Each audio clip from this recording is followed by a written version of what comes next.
and welcome back to Bayside Stories. Today, we have a two-part story. The latter of the two stories was recommended by a user named Mubba. Thank you for the recommendation.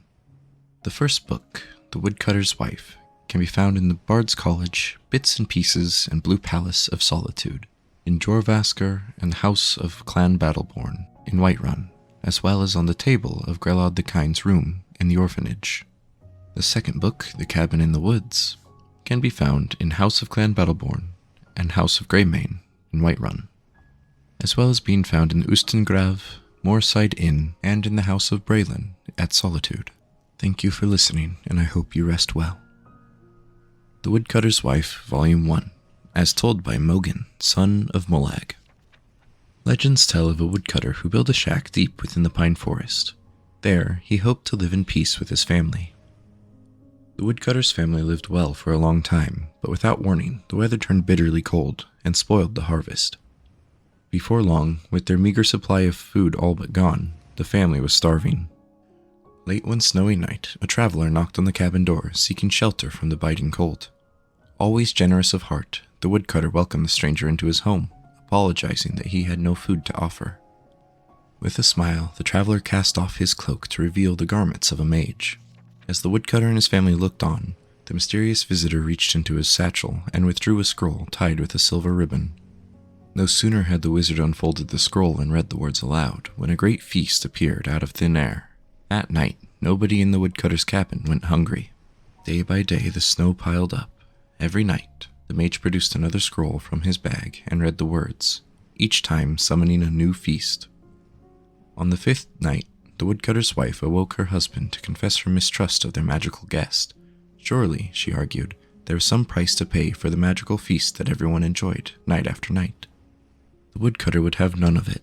After nearly dying from lack of food, his family was eating well. The divines had sent them a gift, he explained, and it was foolish to question their wisdom.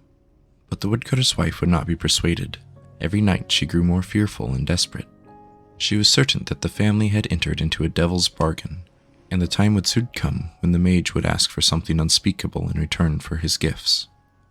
While everyone in the cabin slept, the woodcutter's wife snuck out of bed and took her husband's axe in hand. She crept into the traveler's room, and with one swing lopped off his head.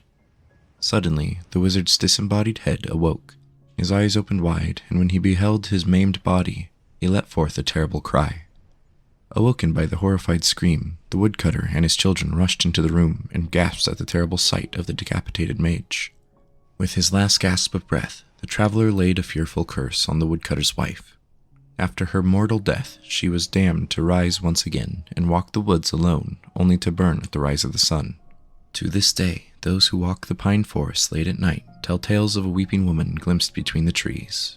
She carries a bloody axe, the stories say, and is terrifying to behold.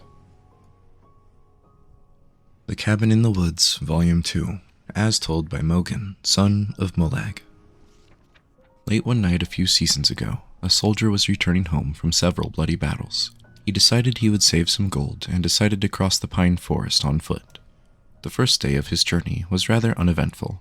The soldier stuck to the main path and kept a brisk pace. When it started getting dark, he set up his bedroll, built a small fire, and cooked up some of the rabbit he had caught. A fine day indeed, he thought to himself as he fell asleep. Partway through the evening, the soldier was woken up by soft sobbing in the distance. He grabbed his sword, assuming it to be a bandit trick, but pretended to sleep so he could get the jump on them. After a few minutes, the sobbing started moving away from his camp until he could no longer hear it. For the rest of the night, he slept with one eye open.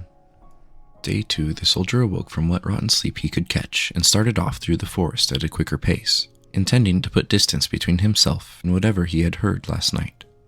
As the day went on, it began to rain heavily, so the soldier built himself a little shelter for the evening so he could remain dry while he slept. It took him a little longer to fall asleep with the thought of the previous night fresh in his mind, but eventually he slept. This time, he awoke to sobbing that sounded like it was right outside his shelter. The soldier grabbed his sword and crawled out of the shelter. In front of the fire, he saw the back of a ghostly woman sobbing into her hands.